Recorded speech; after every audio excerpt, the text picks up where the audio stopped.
এই ভাই আমার দিকে তাকাও, যা কর মোর বুকের সামনেই কইবা। আবার তোমার পছন্দ হয়েছে নাকি হয় নাই? পছন্দ হলে বলবা পছন্দ হয়েছে, না হলে কইবা পছন্দ হয় নাই। তাই বলো না কেন আমার পছন্দ হয়েছে? না আমার পছন্দ হয় নাই।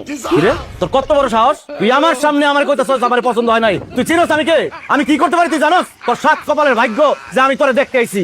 সাত কপালের ভাগ্য আমার তোরে দেখতে আসছে। অন্য ছেলেদের সাথে আমার পার্থক্যটা কি তুই জানাস? কি পার্থক্য আর কি করতে পারবেন আপনি? তোর যদি কোনো পুরো দেখতে আসে তারা বাইট করো 500-1000 টাকা নোট, আর আমি আসছি আইফোন 15 প্রো ম্যাক্স নিয়ে।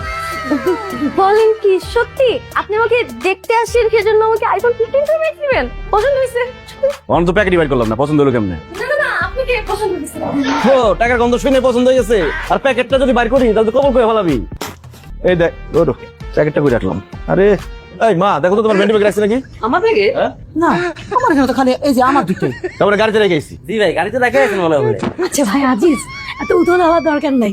তুমি যেহেতু বলছো আমার ননদকে আইফোন প্রো ম্যাক্স দিবা, নিশ্চয় দিবা। না দিয়ে তোর যাবা না। না, আস্তে ধীরে সুস্থে খোঁজো। সেটাই তো ভাবি, দরকার হলে আমাকে গাড়ি চাবিটা দিল, আমি নিচে যেয়ে দেখে আসলাম গাড়িতে রাখা আছে কিনা। মানে আপনার কষ্ট হবে না, আপনি আবার যাবেন নিচে যেয়ে দেখে আসবেন। বুঝলে ভাই আজিজ, আমার ননদ কিন্তু খুব কেয়ারিং। যে ঘরে যাবে সে ঘরে একদম জল জল করবে, আলোকিত হয়ে যাবে।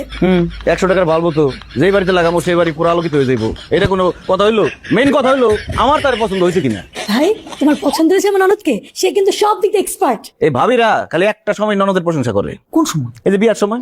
বিয়ে করতে পারলেই তো বাঁচছে, তাই না? আমার কিন্তু ননদ ছিল না। তো বেঁচে গেছিলাম। আচ্ছা ভাবির কথা বাদ দেন, আপনি বলেন আমাকে কি আপনার পছন্দ হয় না? যদি পছন্দ না হয় তাহলে এই এতক্ষণ যাবত এতগুলা কথা কেন বললেন? মা এই সিরিয়া তো কথা কইতেছে কেন? হ্যাঁ, নতুন মেয়ে দেখতে আসছি, ঘুমটা দিয়া মাটির নিচে যায় কথা কইবো, সে এরকম পক পক করতেছে কেন? কথা তো ঠিকই কইছো। আরে নতুন বউ ঘুমটা দিয়ে মাটির দিকে তাকাই থাকবো, নাহলে সামনে মাসে কি করবো বললা পরে। কারণ কি প্রেম টেম করা হয়? ভালো চেহারা তো খারাপ না, প্রেম তো করার কথা। না মানে আমার পিছনে তো অনেক ছেলেরাই ঘুরে, কিন্তু আমি না কাউকে পাত্তা দিই না। আমি আসলে আমার আপা আম্মাকে ওয়াদা করছিলাম বিয়ে করলে আমি আমার ভাই ভাবির পছন্দে বিয়ে করবো। এটা একটা ভালো বুদ্ধি করছে। এই মেট্রিক রেজাল্ট কি? 4.5। 4.5 আবার কি রেজাল্ট? আমি তো শুনছি চেয়ার টেবিলও নাকি জিপিএ 5 পায়। তুমি কি ছাত্রী খারাপ আছিল নাকি? না না না, ওই পরীক্ষার আগে টাইফয়েড হয়েছিল তো। ও আচ্ছা মানে নিলাম। Inter result? জিপিএ 5। বাহ খুব ভালো। অনার্সের রেজাল্ট? অনার্সে তো ভর্তি হই নাই, ইন্টারের মাত্র রেজাল্ট দিল। প্রিপারেশন নিচ্ছি ঢাকা ইউনিভার্সিটির জন্য। মানিক তার মানে কি তুমি ইন্টার পাস? এই সামান্য ইন্টার পাস মেয়ের আমি বিয়ে করুম? এ তো অমূর্খ, এই মেয়ের আমি বিয়ে করতে পারবো না। কি মেয়ে দেখছো তুমি? আরে ইন্টার পাস তো অনেক বড় পাস, তুই তো 5 পাস না। আমি 5 পাসও না, এই জন্যই তো আমার আরো বড় পাস হলো মেয়ে লাগবো। কবি কি বলেছেন?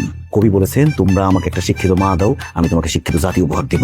কিন্তু কথাটা খারাপ কয় নাই। যাই হোক এই মেয়ের বিয়ে করুন দেবো না, আমার বড় পাস হলো মেয়ে লাগবো। এই বিয়ে ক্যান্সেল। এই বিয়ে ক্যান্সেল, এই বিয়ে করুন দেবো না। এরকম অশিক্ষিত মেয়ের আমি বিয়ে করুম না। আচ্ছা ভাই আজিজ, এই কথা বলো না ভাই। আমি এই বছরের মধ্যে আমার ননদকে অনার্স পাস দেবো, তারপর তোমার হাতে তুলে দেবো ভাই। যা খুশি তাই করো, দরকার নেই আমার। Aziz, aunty, aunty.